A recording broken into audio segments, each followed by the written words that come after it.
ತಾಯಿ ಹೋಗಿದು 10 ಹರಿದಾರಿಯ ಸುತ್ತ ಸೈನ್ಯ ಒಂದೇ ಸಮನಾಗಿ ನಿಂತಿದೆ.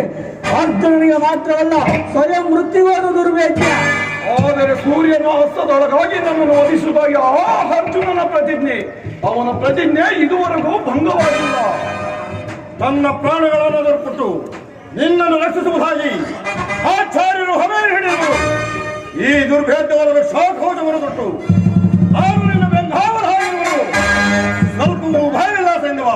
ಭಯಕ್ಕೆ ಕಾರಣವಾದರೆಯಲ್ಲಿ ನಾವೆಲ್ಲರೂ ಬದುಕಿದ್ದು ನೀನು ಸಾಯುವುದೆಂದರೇನು? ನಡುಗು ಏಕೆ ಸಿಂಧು ರಾಜ? ಮೃತ್ಯುವಿನ ನಿರೀಕ್ಷೆಯಿಂದ ಮೈಯಲ್ಲಿ ನಡುಗು ಹುಟ್ಟಿತಲ್ಲೇ ಹುಟ್ಟಲಿ. ಆದ ಮಾತ್ರಕ್ಕೇನು, ಹುಟ್ಟಿದಾಗಲೇ ಸಾವು ಸಿದ್ಧ. ಅದಕ್ಕಾಗಿ ನಿನ್ನ ಚಿಂತಿಸಬೇಡ ಸಿಂಧು ರಾಜ. ಅರ್ಜುನನು ನನ್ನನ್ನು ಕೊಲ್ಲುವುದು ಖಂಡಿತ. ನೀವಿಷ್ಟೋ ಜನರಿರುವಿರಿ, ಯಾರು ನನ್ನನ್ನು ಉಳಿಸಲಾರಿರಿ? ಅಗತ್ಯವಿಲ್ಲ. ಹತ್ತ ನೋಡು, ಸೂರ್ಯನು ಆಗಲೇ ಸೂರ್ಯನ ಪಶ್ಚಿಮದ ಶಿಖರವನ್ನು ಸೇರುವನು. ಅಸ್ತಗತನಾಗಲು ಹರದಗಳಿಗೆ ಮಾತ್ರ ಉಳಿದಿರುವನು.